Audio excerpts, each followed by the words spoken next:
All right, I'm going to be doing a library haul today. I don't know if people do library hauls, but honestly it feels kind of responsible. So for this month I decided to challenge myself and read outside of genres that I normally read. And so I went to the library, kind of wandered around the graphic novel section, see what I could find. I don't normally read comics. I am pretty familiar with like the MCU films. I grew up watching X-Men Saturday morning cartoons, all the Batman films, things like that. But I know that comics and graphic novels exist outside of the MCU. And so I'm excited to see what this genre is all about. And so I wandered around the section, kind of got a couple that caught my attention. The first one being Art Spiegelman's Mouse. This is a reread for me. I did read this back when I was going to college. Never finished book 2 or book 3, but this is a Pulitzer Prize winning graphic novel.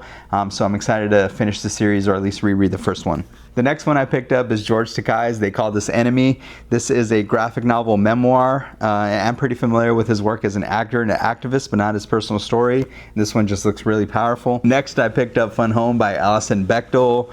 This is described as like literary fiction in graphic novel form. Won Best Book of the Year. I think it was turned into a Broadway musical. So this just looks really good. And the one I'm probably most excited about is Kick-Ass, the movie back in the early 2000s. That movie kicked ass.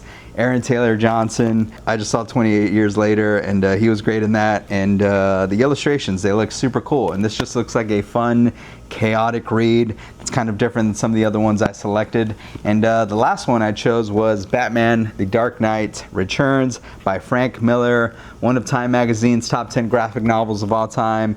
Possibly the finest piece of comic art ever, according to Stephen King. Big Batman fan, at least the films. I love the Christopher Nolan trilogy. I know this had a big inspiration to those films, and so I'm excited to see what old Batman is like. This is my graphic novel haul. Go support your local library. If you have any recommendations of any graphic novels, whether they're historical, memoirs, coming of age, even superheroes, let me know down in the comments below.